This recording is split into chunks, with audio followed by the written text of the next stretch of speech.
foi um dia de índio na maior cidade do Brasil. Eles são da etnia Guarani.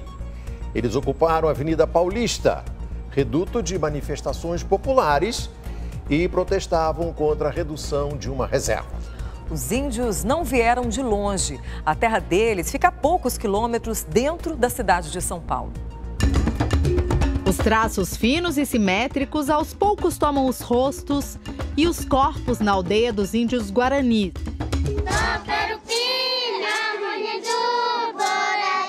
Isso daqui são desenhos indígenas do nosso antepassado, né? Os mesmos traços vistos em dezenas de índios que mudaram a cena em uma das mais conhecidas avenidas do Brasil, a Paulista, em São Paulo.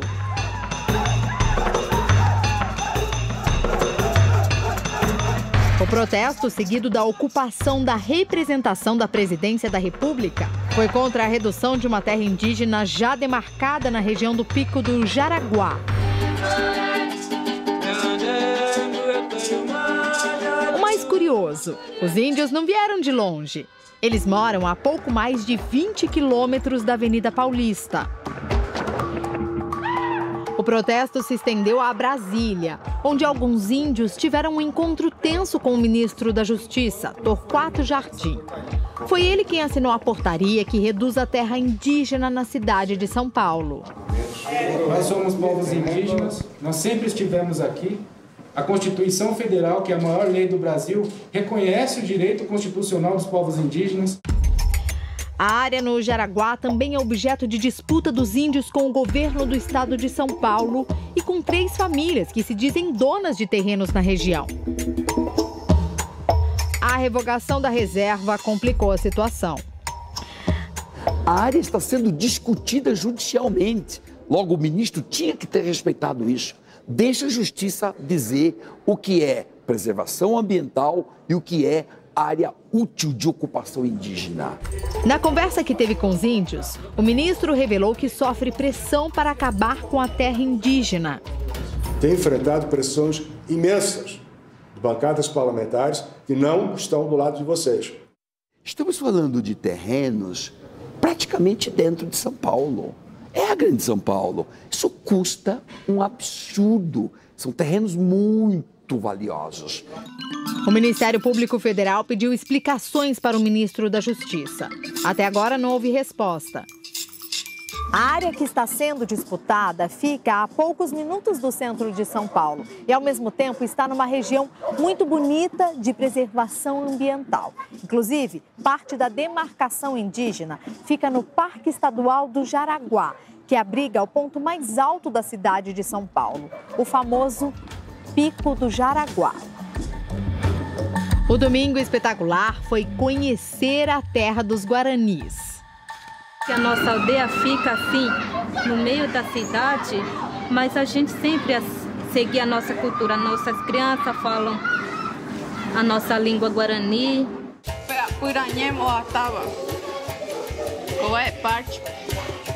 São mais de 700 índios que vivem em 5 aldeias aos pés do Jaraguá. As casas são simples, feitas de madeira, um cenário muito diferente da ideia que todo mundo tem de uma tribo. Os índios conseguem plantar um pouco, mas vivem basicamente de doações e de programas sociais do governo. Até essa semana, os guaranis tinham posse de uma área de 512 hectares, o equivalente a mais de 5 milhões de metros quadrados. Agora o território deles ficou 313 vezes menor, 1,7 hectare. Ou seja, as 180 famílias terão de se acomodar em uma área menor que 2 campos de futebol. Os índios dizem ter um motivo forte para estar no Jaraguá. Como o pico tem mais de 1.100 metros de altura, o lugar sempre foi uma referência para os guaranis em São Paulo.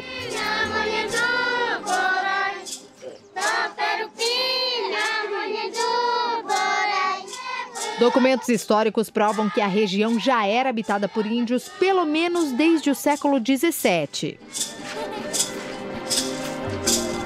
Esses mesmos documentos mostram que eles foram expulsos do Jaraguá na primeira metade do século passado, mas voltaram na década de 50. Mas foi só em 2015, baseado em um estudo técnico da FUNAI, a Fundação Nacional do Índio, o Ministério da Justiça reconheceu como terra indígena os 512 hectares, que eram deles até essa semana.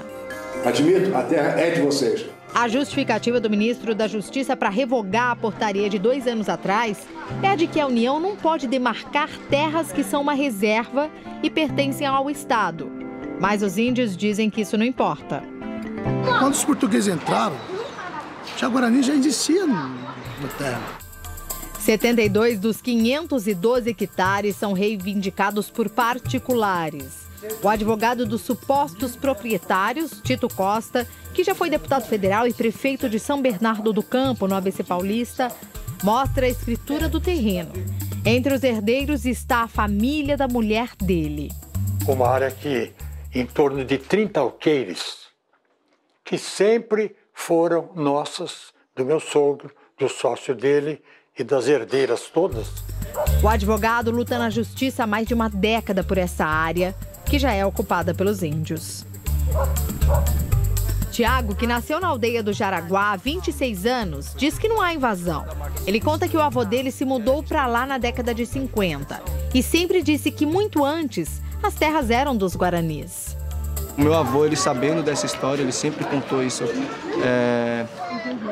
para nós, né? Nossas crianças, meus tios, meus primos. Então, sempre tentou passar essa história, que antes dele vir para cá, aqui já era uma terra tradicional. É justamente o que explica esse professor de direitos humanos, especializado em questões indígenas. Nós estamos falando de povos que estão, pelas estimativas mais conservadoras, habitando o território sul-americano há 10 a 12 mil anos. No dia a dia, os guaranis tentam cumprir essa tradição. Nós estamos em uma das 5 aldeias que estão nesta região. E tudo funciona, a rotina, basicamente, nessa área aqui. Lá atrás as crianças estudam, tem uma área também para refeição. E durante a tarde, as mulheres costumam se reunir aqui embaixo de uma árvore, junto com as crianças, para fazerem e também para ensinarem algo que passa de geração em geração, que é o artesanato. Para o pesquisador, a cultura indígena pode se perder junto com o território. Outra questão é o assimilacionismo forçado, isto é etnocídio, ou seja, vamos incorporar os índios, os povos indígenas, à nossa cultura. Este não é um processo natural. Diante de toda essa disputa, a FUNAI preferiu manter o silêncio. O órgão foi procurado pelo Domingo Espetacular, mas não se pronunciou. O advogado comemora a decisão do Ministério da Justiça. Todos nós ficamos aliviados, tanto eu como os meus vizinhos. E agora esse corre-corre praticamente acabou. Agora o corre-corre é dos índios, né? Só que os índios guaranis não pensam em desistir das terras. Nós vamos lutar com a nossa vida, ministro.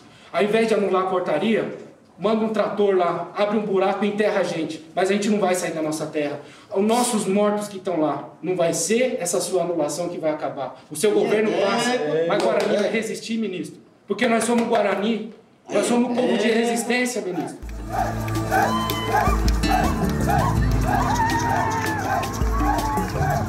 E onde você quer morar daqui 50 anos? Aqui nessa aldeia.